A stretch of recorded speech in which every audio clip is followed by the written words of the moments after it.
Bonjour, bonsoir, bon après-midi tout le monde. Merci beaucoup d'être ici pour l'accélération de l'éducation de la prime enfance en partenariat avec Sesame Workshop, le GPE. Désolé, oui. Alors pendant ce webinaire d'une heure, vous allez pouvoir présenter des questions par la boîte de dialogue ou tout simplement par le site internet. Et nous allons aussi passer des remarques et ensuite nous avons une discussion en panel, quelques remarques liminaires et ensuite conclusion par le GPE. Maintenant, Divya Lata a la parole de l'UNICEF. À vous, Divya. Merci beaucoup, Jennifer. Bonjour tout le monde, bon après-midi, bonsoir chers collègues aux quatre coins du monde et bienvenue dans ce webinaire d'une heure sur l'accélération de l'éducation de la petite enfance dans les contextes de crise et les pays touchés par des conflits.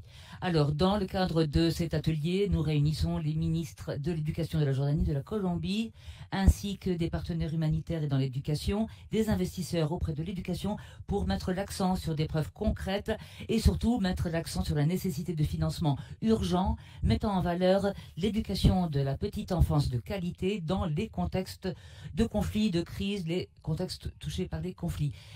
Une chaleureuse bienvenue à ce webinaire. Alors tout d'abord, quelques remarques liminaires pour ma part, si vous me le permettez. Nous espérons que notre directeur de l'éducation, nous espérions qu'il puisse nous rejoindre, mais malheureusement, il a été retenu dans une réunion où il est encore présent. Et je viens d'entendre qu'il est sur le point de nous rejoindre. Je vous propose de bien vouloir lui donner 30 secondes avant qu'il ne puisse arriver en ligne et nous faire ses remarques liminaires. Désolé du retard. Robert et je suis de l'UNICEF, directoire de l'éducation. Désolé, je crois qu'il y a eu quelques problèmes de technologie et de connexion pour les uns et les autres. Je crois qu'un grand nombre d'entre nous, d'ailleurs, sont confrontés à d'autres soucis, beaucoup de réunions auxquelles il nous faut participer et un emploi du temps chargé. En tout cas, bienvenue tout le monde. Je suis heureux d'être ici aujourd'hui. Évidemment, nous nous trouvons dans une période sans précédent, de nombreux pays, de nombreuses régions, de nombreux contextes fort difficiles en ce moment avec la pandémie à l'échelon mondial, liée à cette pandémie ainsi que des évolutions récentes dans un certain nombre de pays, etc., etc. Je crois que ici, tout un chacun présent est parfaitement engagé à 100% à l'égard de l'éducation de la petite enfance. Nous savons tous évidemment à quel point ceci est essentiel, vital, et nous savons que dans les contextes de conflits, les pays touchés par les conflits, c'est encore plus compliqué. C'est un véritable nœud gordien. Alors, je vais partir de l'hypothèse. C'est une hypothèse, bien sûr, mais sur la base d'un certain nombre d'éléments probants. Et après avoir participé à un grand nombre de webinaires de ce genre, nous reconnaissons la nécessité fondamentale de l'éducation de la prime enfance, de la petite enfance, dès la petite enfance, dans les contextes de crise et dans les régions touchées par des conflits. Alors, je ne vais pas non plus m'attarder sur cette problématique, mais tout simplement, et ne pas seulement reconfirmer l'importance de ce dossier, mais tout simplement se poser la question de savoir comment accélérer l'éducation de la petite enfance dans les contextes de crise et dans les pays touchés par les conflits et la violence. Alors, parce qu'il nous faut avancer sur ce front, et un grand nombre d'entre nous travaillons de concert, main dans la main, pour garantir ou veiller à une meilleure compréhension, et une compréhension un peu plus élargie aux quatre coins du monde pour comprendre les interdépendances entre les différentes parties prenantes et surtout la nécessité fondamentale de collaboration entre nous. Ce que je souhaiterais proposer ici, au-delà de la simple éducation dès la prime enfance, dès la petite enfance, nous continuons à prendre à bras le corps le problème de raréfaction des ressources, de manque, d'insuffisance de ressources, et les pourcentages sont particulièrement décevants, surtout en matière de ressources consacrées à l'éducation par les pouvoirs nationaux, et donc une véritable crise de l'éducation qui s'exacerbe tout particulièrement dans les zones touchées par des conflits et des crises. Donc nous continuons de faire des plaidoyers auprès des gouvernements, des partenaires, des donateurs, auprès des OSC et surtout lorsqu'il y a ces problèmes qui sont encore plus exacerbés dans les contextes de conflit. Et là, l'éducation dès la petite enfance, dans tout ce contexte, eh bien, nous continuons à essayer d'engager, de faire intervenir nos partenaires pour prioriser l'éducation dès la prime enfance, d'ordinaire, de manière générale, dans l'ensemble, que ce soit dans les pays avancés ou à faible revenu, eh bien, c'est une problématique vraiment grave, partout. Et il y a vraiment des niveaux d'investissement sans pareil énormissimes consacrés dans le monde entier à l'éducation de la petite enfance, en reconnaissant que quand de tels investissements ont été faits, cela porte des fruits importants pour les enfants, apprentissage pendant tout le cycle de la vie. Les jeunes peuvent se faire vecteurs de changement social, économique, et peuvent également s'épanouir et atteindre leur plein potentiel. Donc vous voyez, maintenant, nous nous retrouvons dans une situation fort complexe et grave.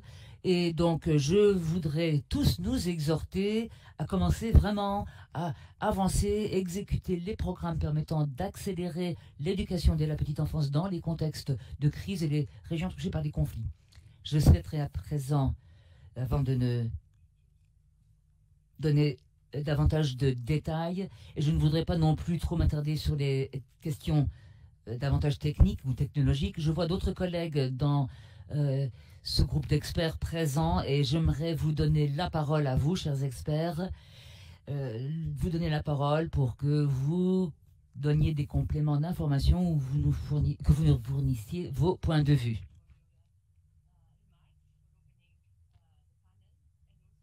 Your focus. Merci beaucoup pour vos remarques d'ouverture de ce panel et de nous assurer que l'éducation de la petite enfance est la priorité dans les cadres d'urgence. Aujourd'hui, j'ai l'honneur de modérer ce panel. Nous avons 5 panélistes avec nous et nous allons traiter de 4 questions clés sur l'éducation de la petite enfance. Nous nous concentrerons sur les défis, sur les problèmes de mise en œuvre, les bonnes pratiques, les partenariats nécessaires, mais aussi le soutien aux systèmes nationaux et le financement.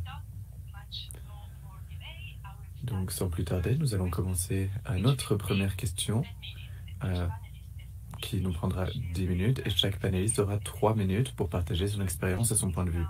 La première question porte sur les défis pour l'accès à l'éducation pour la petite enfance dans les zones de conflit et la différence avec les conflits en développement. Et cette question sera traitée par les 3 premiers panélistes, soit Gustavo González, qui est le coordinateur d'aide humanitaire aux Philippines.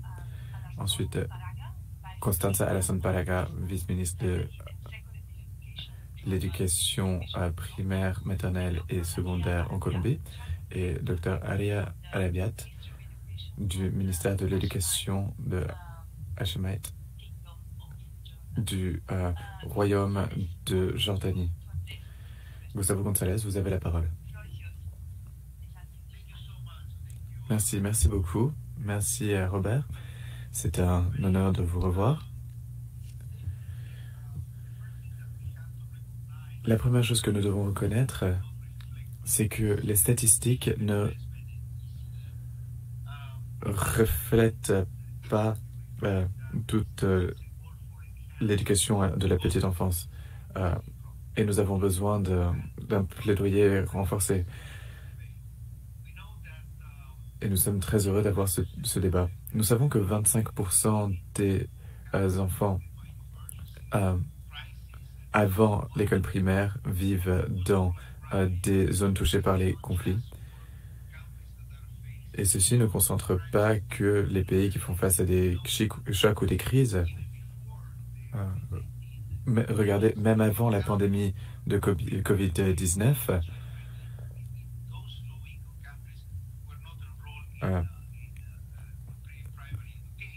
des enfants n'étaient pas inscrits à l'école. Donc nous avons un problème, certes, de gouvernance, mais aussi un problème de politique et un problème d'établissement de priorités, un problème de financement, ça c'est certain, et des problèmes de planification. Dans le cas des Philippines, avant la pandémie, et malgré les efforts fournis par le gouvernement pour améliorer la qualité de l'éducation de la petite enfance, nous n'avons atteint que 52% des enfants de 3 à 4 ans allant à l'école ou à la maternelle en 2019. Et ce taux est baissé à 45% suite à la pandémie. Et maintenant, les Philippines sont l'un des deux pays avec le plus où les écoles sont fermées depuis le plus longtemps. C'est depuis le début de la pandémie et ceci a un effet sur l'éducation de la petite enfance. Et nous travaillons avec le gouvernement. Il est temps de reconnaître le rôle de l'UNICEF et de l'OMS qui veut s'assurer que l'on ait des alternatives suite à ce confinement de très longue durée. En regardant la réponse humanitaire, ce que l'on peut voir, c'est que les financements de l'éducation à la petite enfance est fortement absent de cette réponse humanitaire. Et à chaque fois que l'on essaye de prévoir des réponses humanitaires, comme vous le savez, les Philippines sont très souvent touchées par des typhons. Et nous avons 21 volcans actifs. Et nous avons également des tremblements de terre et des conflits dans le sud du pays. À chaque fois que nous essayons de prévoir la protection des enfants, comme vous savez, il y a 5 indicateurs. Le premier, c'est de s'assurer que les enfants sont en bonne santé et une nutrition appropriée. Et l'indicateur le plus critique, ce sont les opportunités pour l'apprentissage, et celui-ci est très souvent écarté.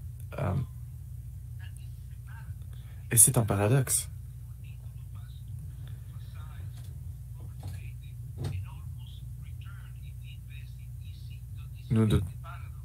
Voici le paradoxe. Nous avons des données probantes en termes d'économie ou de neurosciences qui nous prouvent que cette éducation de la petite enfance a un impact sur le développement, mais on nous dit qu'à cause de problèmes de financement pour la réponse humanitaire ou le fait que ceci n'est pas présenté comme priorité.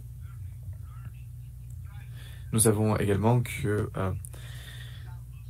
l'éducation de la petite enfance en crise est la manière la plus efficace de créer une sensation de normalité qui permet de rendre les enfants plus résilients. Donc si l'on ne prête pas attention à cet aspect, on compromet la santé de notre jeunesse, mais aussi leur développement.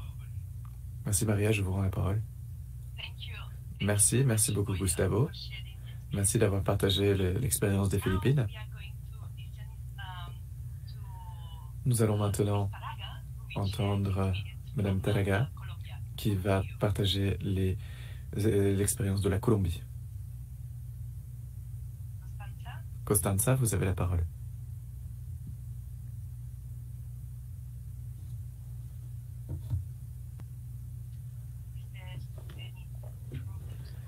Y a-t-il des problèmes techniques? Costanza, êtes-vous là? J'ai peur qu'une erreur technique soit survenue. Je vais voir si nous avons un message de notre équipe technique. Costanza, c'est votre tour. Je vous ai vu apparaître à l'écran.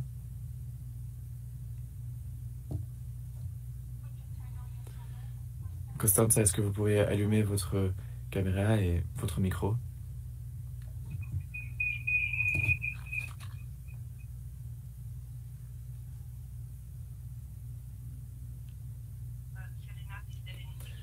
Sérénade, est-ce qu'il y a quelque chose que vous pouvez faire?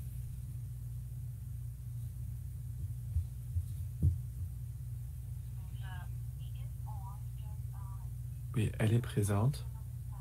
Costanza, est-ce que vous pourriez allumer votre caméra et votre micro? Nous pourrons vous voir et vous entendre.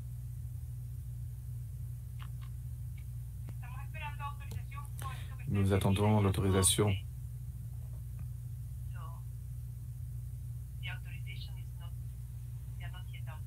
Donc, ils n'ont pas encore l'autorisation. Kudo doit autoriser à prendre la parole.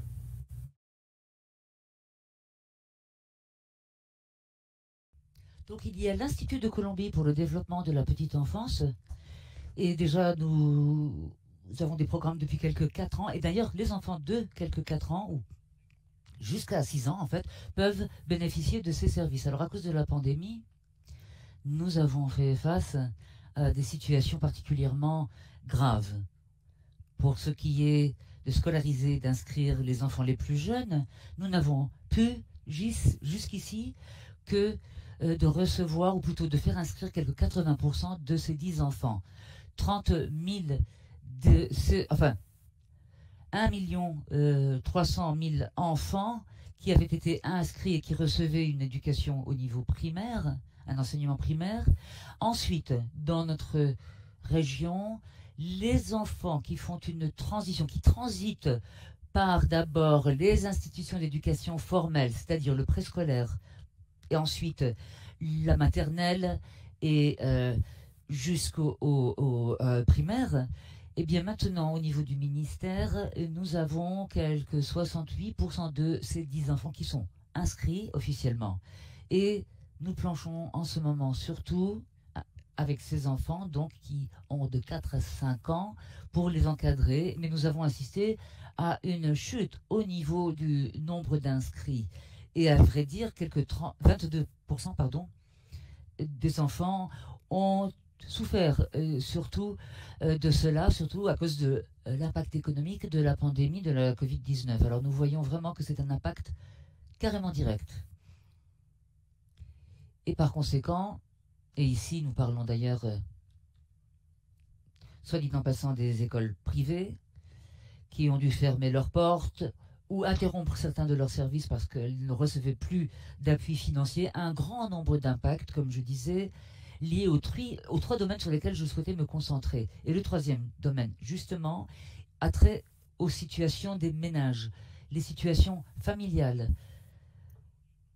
Pas seulement du point de vue de l'affect, mais aussi des besoins sociaux et des besoins émotionnels des enfants, tout simplement. Nous savons très bien que dès la prime enfance, les enfants développent leurs compétences motrices, leurs compétences sociétales. Et maintenant, eh bien, au niveau des interactions entre eux, les enfants, avec le restant du monde d'ailleurs, eh bien, souffrent énormément dans ce contexte, et cela va avoir encore plus d'impact pernicieux sur le développement de la petite enfance. Et si nous n'intervenons pas d'urgence, ce seront des impacts qui pourraient s'avérer totalement irréversibles. Et du coup, il y a là vraiment un coup porté aux compétences sociales ou socio-économiques de ces enfants, et cela veut dire un impact par rapport à leur futur. Et lorsque l'on parle aussi de l'emploi des femmes, eh bien, à cause de la pandémie, les femmes rentrent au foyer, retournent au foyer, sont dans leur maison et consacrent beaucoup plus de leur temps. À cause de la pandémie, elles s'occupent beaucoup plus de l'éducation de leurs enfants. Et cela, par exemple, en Colombie, cela a eu un impact énorme. Par exemple, une grosse réduction, une grosse chute au niveau des opportunités d'emploi pour les femmes. L'an dernier, et cette année-ci, 2021, eh bien, 1,4 million de femmes ont connu le retrait du marché de l'emploi. Donc, pour les hommes importants, mais 1,4 million pour les femmes qui se voient laissés pour compte, disons, qui perdent leur emploi tout simplement. Et alors cela a un impact énorme aussi sur l'éducation dès la petite enfance, dès la prime enfance. Et maintenant, les enfants doivent en même temps aussi, puisque les services sociaux ne fonctionnent plus, les parents doivent également encadrer ou se charger du financement de l'éducation de leurs enfants. Et donc vraiment, vous pouvez bien comprendre qu'il y a des limitations tout à fait logiques, surtout lorsqu'il y a nécessité de se concentrer sur l'éducation dès la petite enfance. Et dans un pays tel que la Colombie, où il y a des problèmes de connectivité, de bande passante, etc., si l'on veut enseigner, si l'on veut éduquer les enfants par le biais de plateformes d'éducation virtuelle, eh bien c'est impossible, surtout pour des petits-enfants. Il faut qu'il y ait vraiment tout de même une présence physique entre l'instituteur et l'enfant, pour le développement même de l'enfant.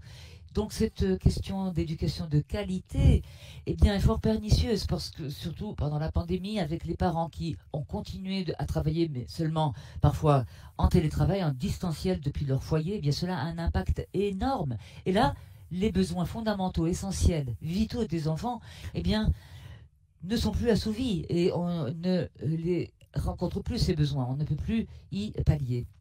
Alors, je voulais tout simplement mentionner aussi, en complément d'information, qu'en Colombie, en mars dernier, eh bien, nous avons connu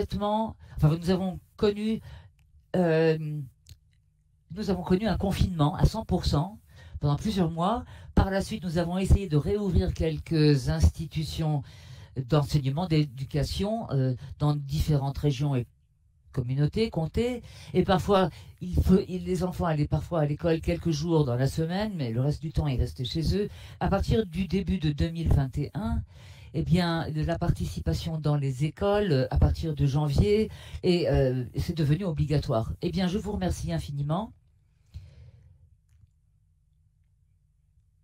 Alors, nous avons d'ailleurs une majorité d'enfants qui participent aux cours maintenant, et il y a une restructuration.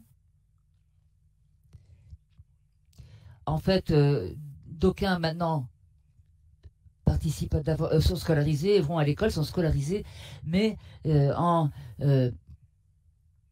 nombre assez faible. Et ce sont des impacts importants au niveau de la société, de l'économie, et ce sont des défis qu'il nous faut prendre à bras le corps en matière de la pandémie et surtout de l'éducation de la petite enfance.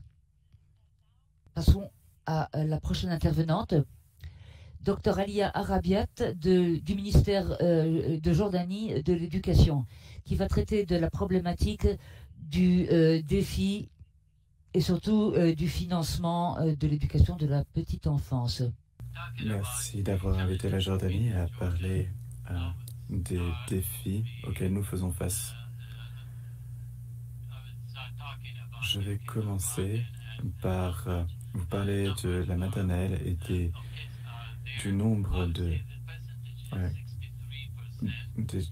d'enfants inscrits à la maternelle. Je dirais qu'ils sont à 63%, ce qui est un taux assez bas. 69,5% sont de Jordanie.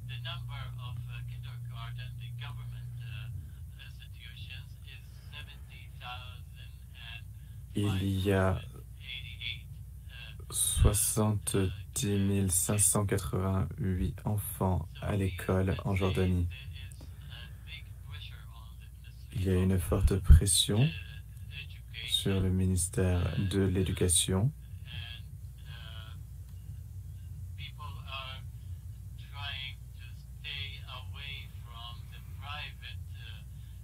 Et notre peuple essaie de s'éloigner des organisations privées pour la maternelle et de se tourner vers le gouvernement. Ceci constitue un défi supplémentaire pour nous, et c'est la raison pour laquelle le gouvernement travaille maintenant pour employer plus de ressources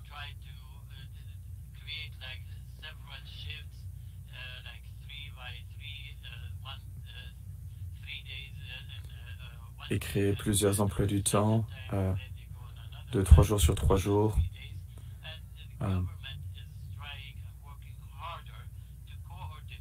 Et le gouvernement travaille dur afin de coordonner son travail avec le secteur privé afin que celui-ci soit plus efficace, soit plus utile et permettre de répondre aux besoins en pleine croissance.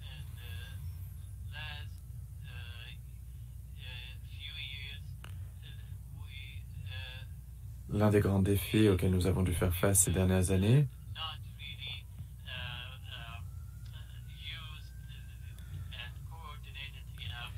est que nous n'avions pas assez de coordination au niveau national et que nous n'avons pas réussi à avoir assez de soutien ou de fonds pour améliorer notre travail.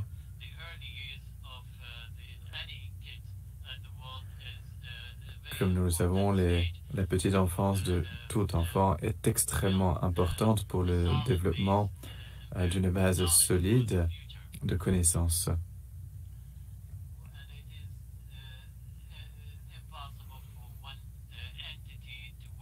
Il est impossible pour toute entité de travailler seule. Nous avons travaillé avec d'autres entités dans d'autres secteurs. Un autre défi auquel nous avons dû faire face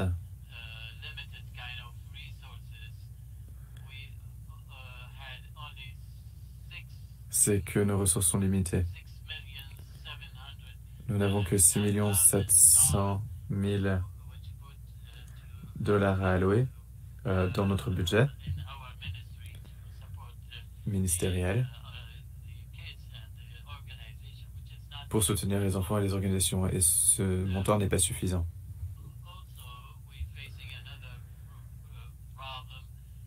De plus, nous faisons face à un autre problème. Nos marchés publics sont très lents. Ceci devrait être le travail du ministère du Travail public.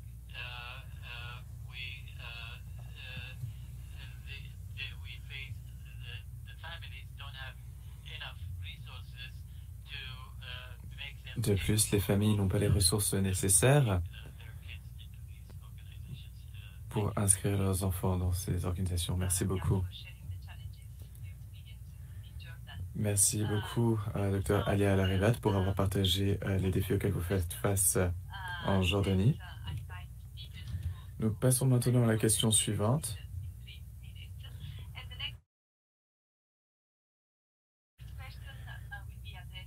Et cette question sera pour 3 intervenants nouveaux, dont Sherry Westin, la présidente de Sesame Workshop, Andreas Blum, de la Banque mondiale,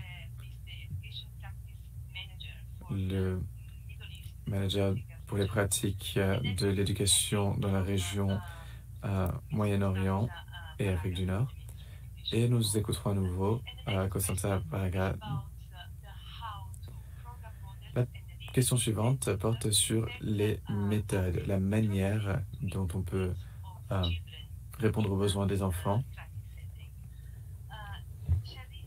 Chérie, vous avez la parole. Merci beaucoup, Maria. Et merci à l'UNICEF et au GPE pour leur leadership. Ces 3 dernières années, Sesame Workshop et ses partenaires se sont lancés dans leurs interventions pour la jeunesse. Nous nous sommes concentrés sur les communautés des réfugiés et des hôtes en Bangladesh et au Moyen-Orient. Si la pandémie a changé notre mode de travail, le cœur n'a pas changé.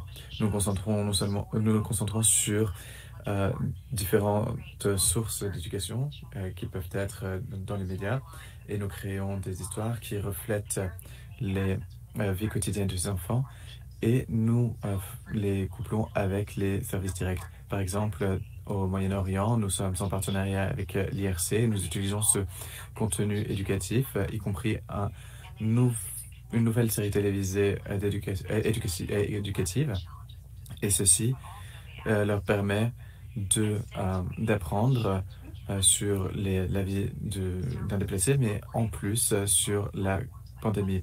Nous utilisons également des plateformes mobiles telles que WhatsApp pour atteindre les familles et les enfants en ces périodes difficiles. De même, pour une autre crise, nous travaillons dans les camps avec les communautés hôtes et les communautés de déplacés, et nous avons d'autres partenaires. Notre objectif étant toujours de créer avec notre programme Play to Learn un système qui puisse atteindre les familles chez elles grâce à leur dispositif portable. Nous pensons que le fait d'utiliser les médias avec nos services fonctionne. Nous pouvons atteindre les enfants non seulement en leur fournissant des contenus sur mesure, mais cela nous permet vraiment de les atteindre. Et sinon, on ne peut pas atteindre, aller à l'école ou dans les centres de santé, comme cela a été le cas lors de la pandémie, on peut toujours aller les trouver chez eux. Donc c'est aussi bien high-tech que low-tech, vu que cela passe par le téléphone. Et ceci a été conçu afin de permettre d'avoir des opportunités éducatives ludiques. C'est extrêmement important d'avoir ce type d'engagement et d'interaction de qualité entre les adultes et les enfants. Et nous pensons que ces modèles sont très prometteurs. Je voudrais également dire que la flexibilité est extrêmement importante. Le monde entier a dû s'adapter à cette nouvelle réalité lors de la pandémie. Et nos partenaires ont travaillé avec nous pour nous remettre sur pied à chaque fois. Nous avons pu répondre aux besoins à chaque fois et pas uniquement pendant la pandémie. Nous avons appris que ceci est essentiel pour créer des programmes qui seront disponibles pour les défis à venir. Et je voudrais vous rappeler à quel point il est important pour nous d'atteindre les parents aussi bien que les enfants. Les parents, mais aussi leurs premiers professeurs. Parfois, pendant la pandémie, les parents étaient les seuls professeurs. Donc, nous ne pouvons pas réussir si nous n'impliquons pas les parents. Ils sont un groupe avec leurs propres besoins. Merci beaucoup, chérie.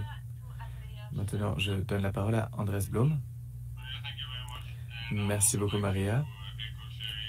Je voudrais rejoindre chérie et remercier l'UNICEF pour l'organisation de cet événement. Ce problème de l'accès à l'éducation en crise est extrêmement présent dans la région, que ce soit au Yémen, en Syrie, en Irak, en Palestine ou ailleurs. Et comme vous le savez, ce sont les enfants les plus jeunes qui souffrent le plus et qui n'ont pas accès aux services de petite enfance. C'est un sujet fondamental pour nous, pour la Banque mondiale dans la région Moyen-Orient et Afrique du Nord. Nous savons aussi qu'il y a de nombreux réfugiés et déplacés internes. Pour ceci, l'éducation de la petite enfance est traditionnelle dans la salle de classe et nous devons être beaucoup plus innovateurs, plus flexibles et nous devons les atteindre là où ils sont.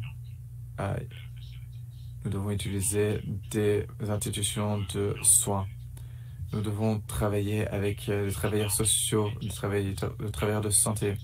Nous devons travailler avec les groupes religieux et les communautés parce que nous savons que c'est là que les communautés sont et que les familles sont déjà réunies.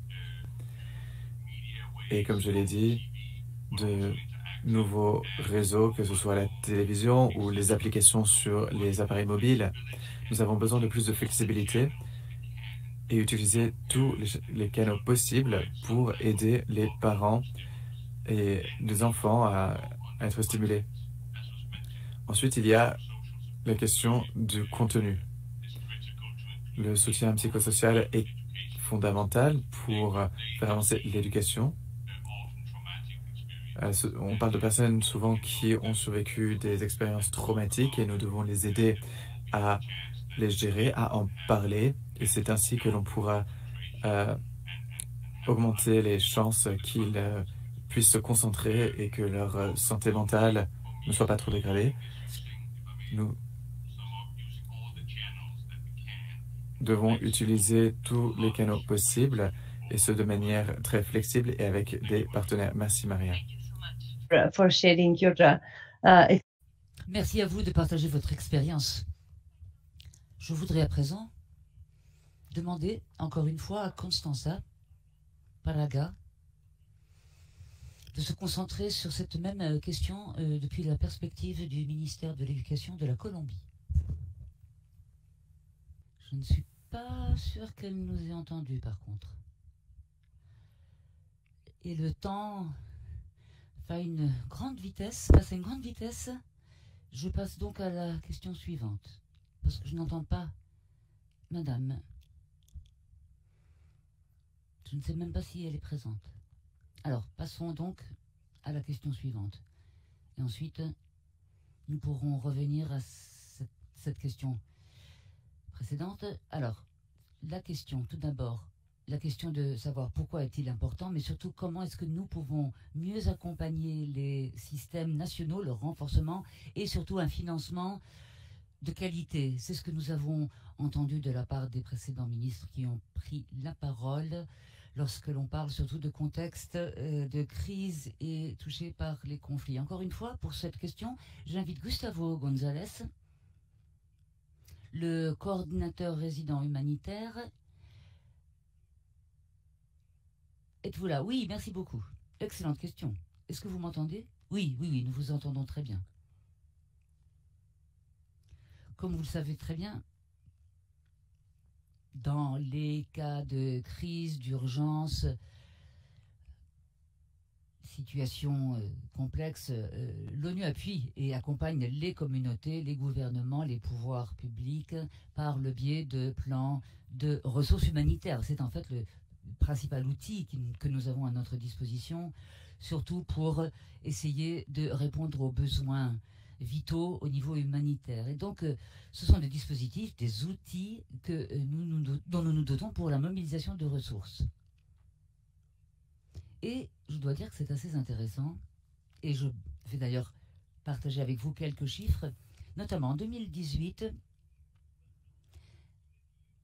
un examen éminent de la qualité des plans d'intervention humanitaire, une évaluation, une espèce d'appréciation qui se concentrait surtout sur les facteurs que nous exécutons, disons que nous utilisons pour intervenir de façon efficace, surtout dans le cadre des interventions humanitaires, des ripostes humanitaires. Quelques 50% des plans ou des programmes d'intervention humanitaire ne mentionnent quasiment pas ou jamais la qualité de l'éducation pour les enfants de moins de 5 ans.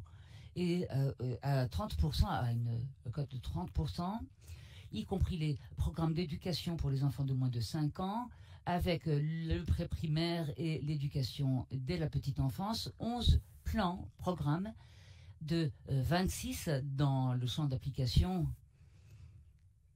des plans de riposte humanitaire ou d'intervention humanitaire. On ne fait jamais mention de quelque composante que ce soit liée à l'éducation. Et d'ailleurs, comme Sherry et Réal l'ont déjà dit elles-mêmes, voilà un domaine fondamental. Pourtant, surtout lorsque l'on parle de l'EPE, de l'éducation dès la petite enfance, il s'agit vraiment d'encadrer des communautés de façon appropriée.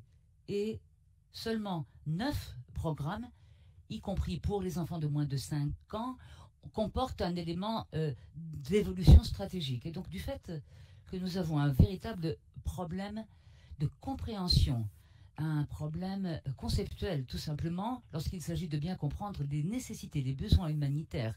Et en fait, nous avons des démarches assez étroites, souvent.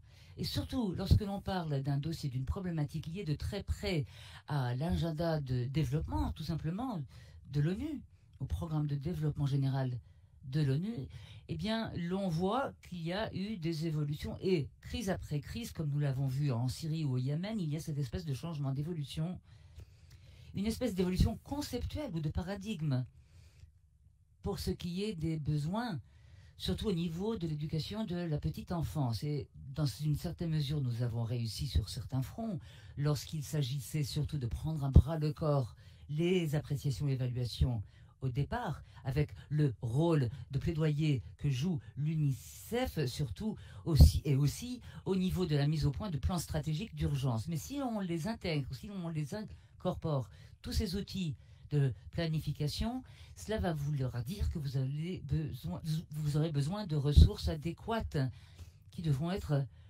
alloués.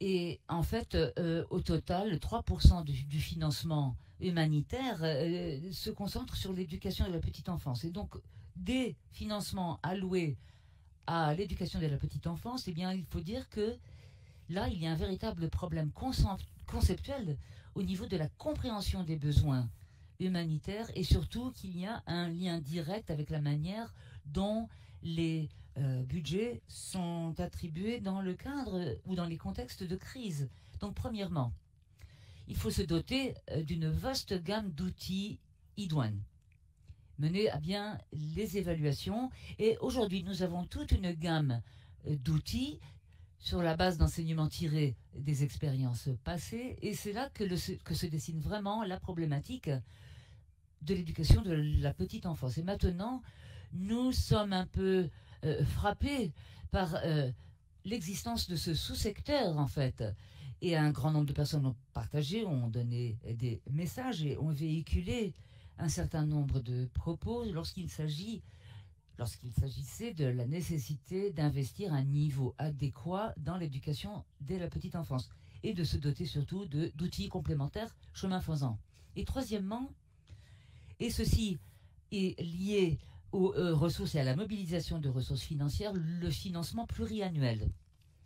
Et enfin, et non des moindres, l'importance des interdépendances entre le programme de développement et l'intervention humanitaire. Donc, les rétablissements précoces, disons, lorsque nous menons à bien des programmes qui sont exécutés, il faut vraiment faire en sorte que l'éducation de la petite enfance fasse partie intégrante des programmes et des projets visés. Merci beaucoup. Ce sont des propos tout à fait percutants. À vous, Andreas. Merci beaucoup. Je voudrais aussi, moi, cocher quelques cases qui me semblent tout à fait critiques, surtout pour passer du service d'urgence initiale vers des aspects de développement de plus longue haleine. Pourquoi l'appropriation par les gouvernements? D'abord, par rapport aux personnes déplacées dans leurs frontières, au sein de leur pays, la problématique des réfugiés, le déplacement des populations. Il y a la problématique de pouvoirs publics qui ne prennent pas vraiment par les cornes, le taureau par les cornes pour ce qui est de l'éducation de la prime enfance. Alors là, il faut vraiment incorporer au niveau des programmes nationaux quelques éléments dans les systèmes. Donc appropriation par les gouvernements des personnes déplacées dans leur pays et surtout la problématique de la migration. Et comme nous avons tous ces partenaires de développement sur le terrain, en même temps, nous avons entre les mains un système tout à fait fragmenté. Et là, vraiment, la fragmentation est un grand problème. Nous avons du coup besoin de l'intervention et de la participation des ONG, des OSC, des gouvernements, de toutes les parties prenantes en fait. Et parfois, il faut savoir, il faut l'accepter, qu'il n'y a pas d'autre moyen que de travailler de concert, main dans la main. Ce n'est pas toujours évident, parce que souvent nous avons une surabondance de services dans une région ou dans une circonscription et un sous-investissement dans d'autres régions. D'aucuns veulent, par exemple, que l'on mette l'accent sur la formation des enseignants ainsi que leur salaire. Donc la coordination est un autre défi qui se dresse contre nous. Ensuite, il convient de pouvoir passer d'une situation de conflit et d'avancer vers plutôt une situation de développement à plus longue haleine, où les partenaires de développement ont un rôle éminemment important à jouer et aussi où les pouvoirs publics doivent mettre leur pierre à l'édifice ou mettre la main dans la poche, tout simplement. Et la main au portefeuille, tout simplement, afin que l'effort soit pérenne ou pérennisé.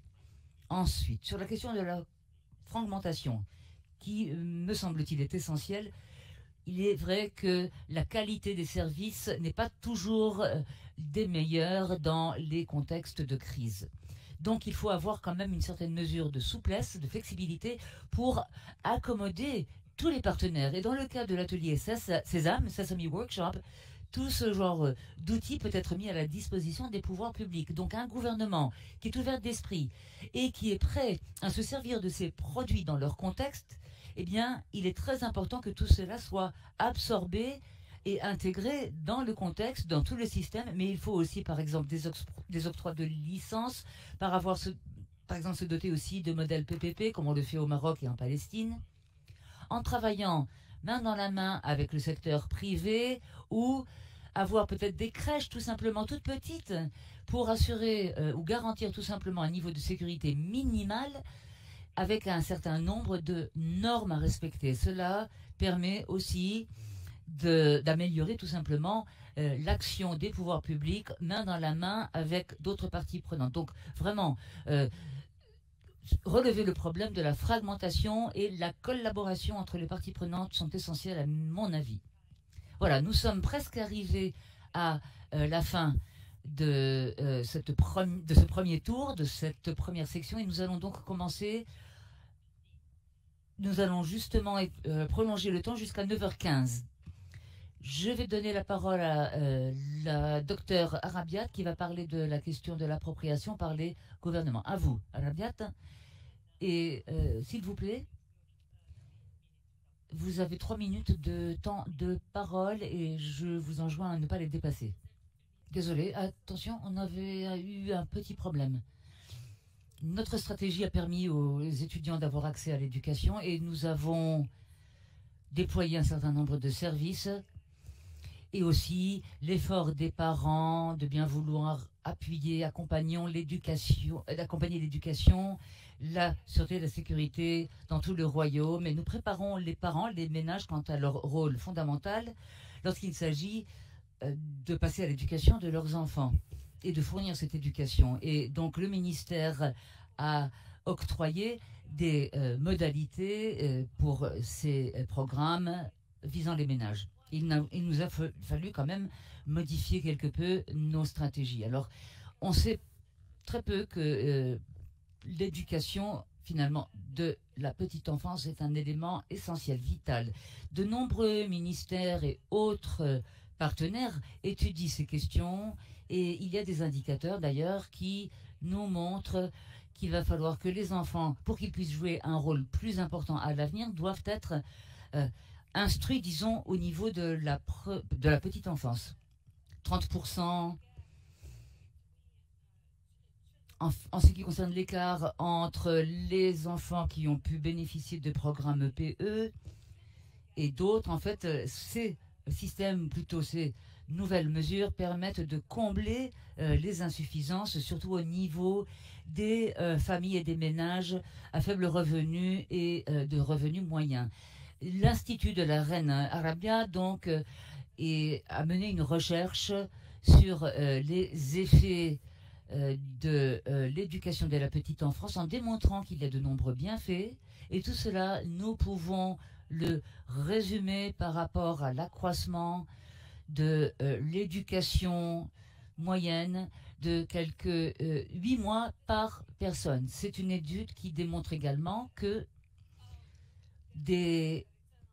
qu'il y aura une certaine rentabilité recueillie des investissements, d'un certain nombre de dollars par un nombre de dollars investis par rapport à un avenir, et aussi il y aura une augmentation des impôts.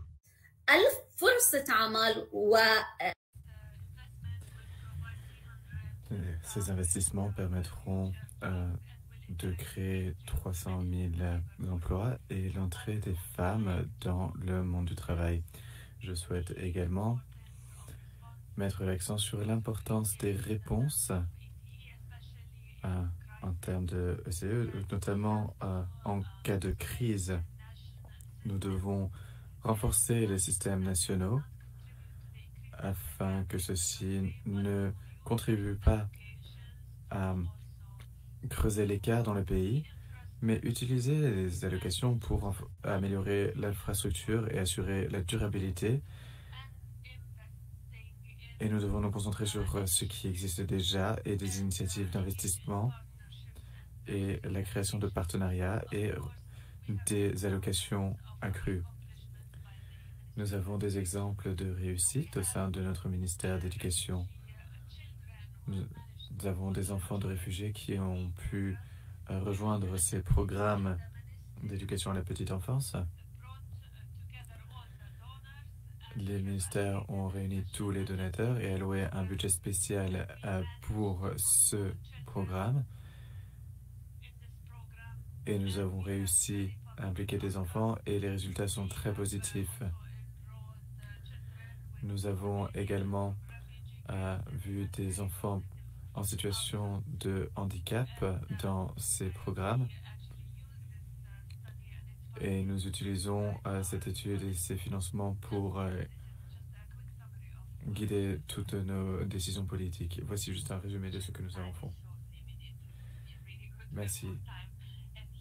Malheureusement, le temps est limité. Nous aimerions pouvoir vous entendre parler plus. Nous passons maintenant à notre dernière question.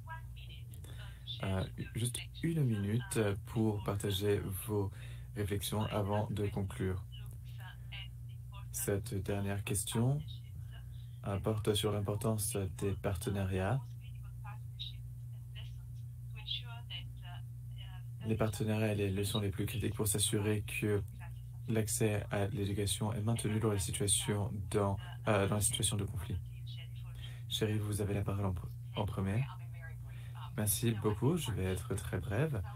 Je crois que les partenariats sont la clé et nous sommes très chanceux de pouvoir créer des partenariats. Je voudrais réitérer aussi à quel point il est important de créer des partenariats avec les parents eux-mêmes. Ceci doit aller dans les deux sens. Nous apprenons des parents ce qui est le plus important pour leurs enfants, mais ils ont eux aussi leurs propres besoins, leur propre santé, et nous devons nous assurer qu'ils soient dans la meilleure position pour aider leurs enfants. En moins d'une minute, je voudrais dire que nous devrions voir les parents comme des partenaires eux aussi. Merci. Et étant moi-même mère, je suis d'accord avec vous. Mais à vous, Andreas. Merci. Je voudrais rejoindre ce que vient de dire et dire que pour atteindre les parents, du point de vue de la Banque mondiale, ce que nous avons compris, c'est que nous devons travailler avec les ministres de la Santé, ministres de Développement social, qui ont déjà des programmes pour atteindre les familles.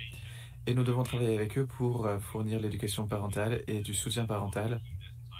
C'est l'une des leçons clés que j'ai apprises. Et le deuxième point, c'est que nous devons travailler plus sur la technologie pour l'éducation et utiliser ces opportunités offertes par les nouvelles technologies. En plus de ce qui a déjà été dit sur les partenariats. Merci. Merci beaucoup. Ce sont des points très importants également. Maintenant, Madame Draga. Je suis désolé, ceci revient au problème dont nous avons déjà parlé, celui de la connectivité. Si nous avons de la chance, Madame Draga nous rejoindra à nouveau. Docteur Araviat, vous avez la parole.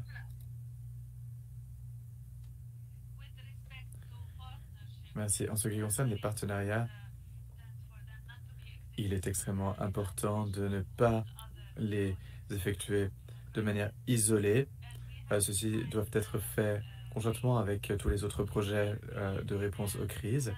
Et nous devons faire ceci pour intervenir pour la santé, l'éducation et la protection des enfants. Et nous devons mettre en place des mécanismes de coordination au niveau national et impliquer les familles et les parents dans la santé et l'éducation, aussi bien à l'école qu'à la maison. Nous devons soutenir les familles afin que celles-ci puissent aider au développement de leurs enfants, de leurs capacités, de leurs compétences.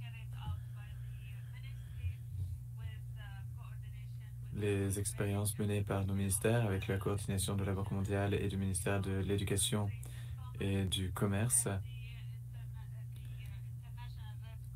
et la Croix-Rouge et d'autres entités œuvrant pour la petite enfance ont permis d'évaluer l'impact du développement cognitif et émotionnel sur les enfants lors de la petite enfance. Il y a aussi une plateforme qui s'appelle Tarsac qui permet un partenariat pour éduquer les enseignants. Et nous avons également un partenariat avec IDRAC, c'est un institut de formation des formateurs.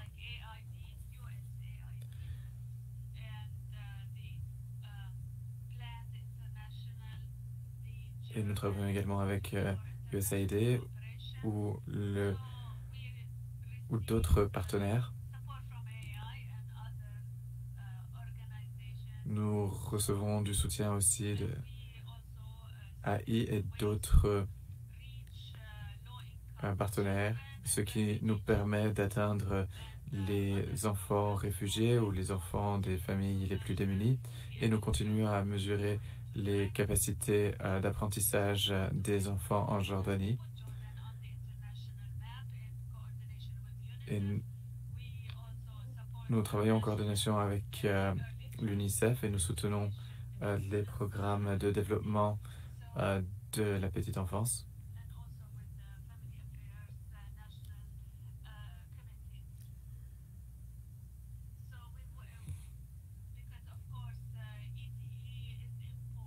Bien entendu, il est extrêmement important de se coordonner et nous essayons de le faire pour nous assurer que toutes ces institutions puissent être coordonnées.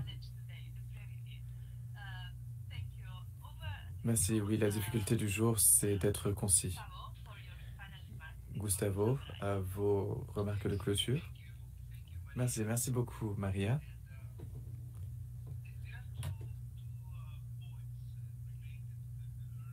Il y a 2 points liés à l'apprentissage et au partenariat. Le premier étant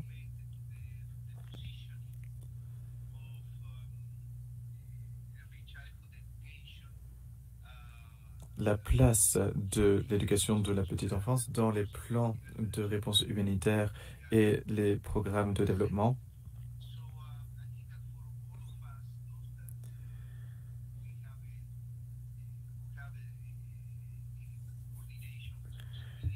Je pense que tous ceux d'entre nous qui ont une responsabilité de coordination, nous devrons nous assurer que l'éducation de la petite enfance soit une partie intégrante des plans de réponse humanitaire, et ceci devrait être notre priorité.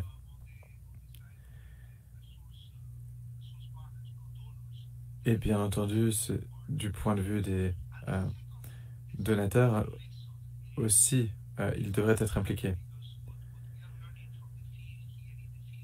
Et je suis heureux parce que ce que nous apprenons sur le terrain ici dans les Philippines, et qui est très bien reflété par les experts de ce panel, c'est que l'éducation de la petite enfance nécessite une approche holistique. C'est très différent des autres types d'interventions humanitaires. Il faut le soutien des enseignants, des parents, des communautés. Tous ont un rôle à jouer.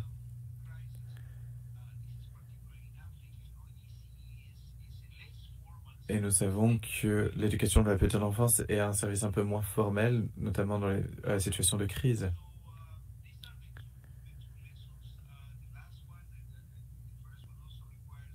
Ce sont les leçons tirées.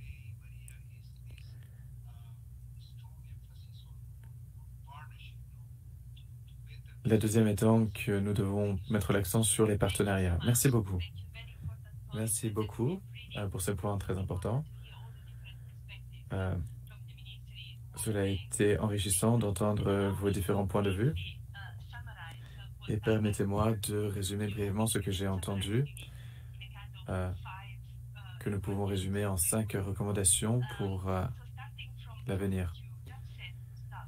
En partant de ce que vous venez de dire, Gustavo, nous devons nous assurer que l'éducation de la petite enfance est visible dans les plans de réponse humanitaire. Parce que sans ceci, tout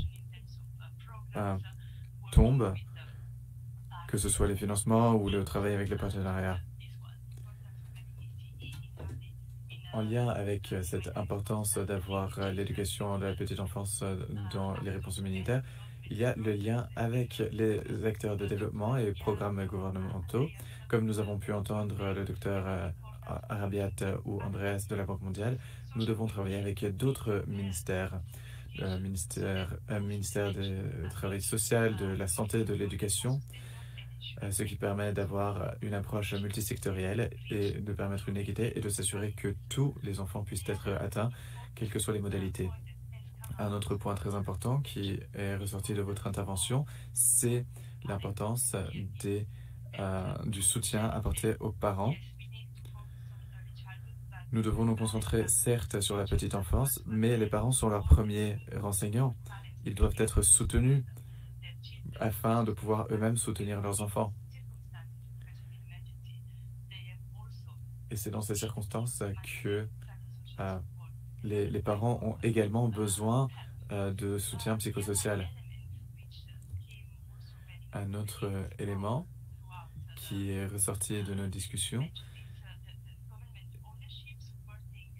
c'est la propriété gouvernementale, que les gouvernements ont une responsabilité, et ceci passe par le politique. Il peut y avoir un lien entre le développement et l'éducation.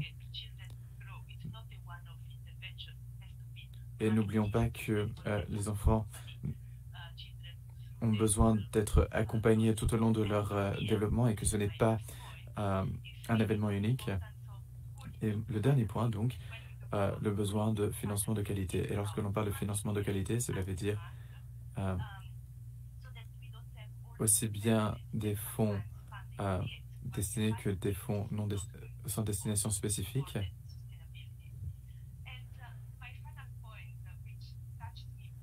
Et pour conclure, un point qui me tient à cœur, c'est la coordination. Nous devons utiliser la coordination dans les partenariats. En tant que coordinatrice auprès d'UNICEF, j'ai pu entendre, oui, que nous parlons beaucoup des outils, d'avoir les bons outils pour l'évaluation, les bons outils pour les programmes. Et je suis très heureux d'entendre que nos nouvelles stratégies donneront la priorité à l'éducation et à la jeunesse.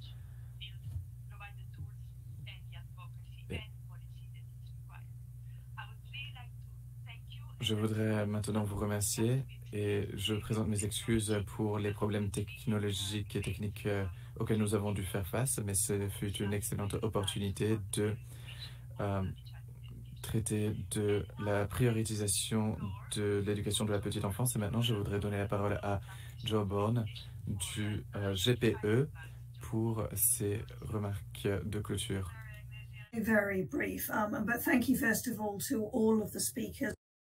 Merci beaucoup, je serai bref. Merci beaucoup à tous les participants, à tous les intervenants et à tous ceux qui ont coordonné cet atelier. Merci au GPE, à l'UNICEF, tous ceux qui sont présents. Je voudrais reconnaître le partenariat justement entre l'UNICEF, le GPE et autres partenaires de développement qui interviennent dans le domaine de la boîte à outils, l'accélérateur ECE et maintenant qui couvre aussi les situations humanitaires, les pays en crise ou touchés par des conflits. Alors je voudrais surtout parler de l'investissement si essentiel dans l'éducation de la petite enfance pour des enfants qui ont souffert de traumatisme et en mettant l'accent surtout sur des principes fondamentaux.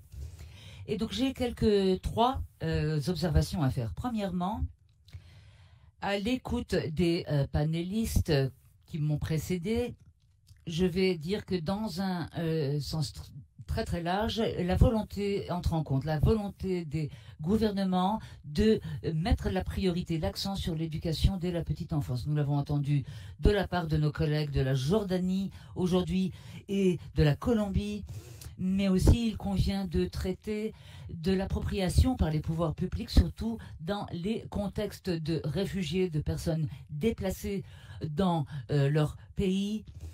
Et là aussi, la communauté de l'humanitaire qui doit intervenir par rapport au plan d'intervention et surtout lorsqu'il y a très peu de financement ou de budget alloué à l'éducation de la petite enfance dans le cadre des plans humanitaires d'intervention. Et c'est vraiment assez déprimant lorsque l'on constate cela. Nous avons donc tous un rôle éminemment important en tant que plaidoyer et surtout pour faire porter la voix des uns et des autres dans ce domaine. Alors, vous savez que dans le cadre des PPE, nous avons nous-mêmes au GPE notre stratégie propre. Il est important d'entendre aussi les différents partenaires dans les contextes, dans les pays, et en nous concentrant maintenant sur l'éducation de la petite enfance dans les pays fragiles, que les partenaires alignent leurs efforts, qu'ils fassent rompre les obstacles et qu'il y ait des liens forgés entre partenaires. Mais il faut toujours que ce soit adapté au contexte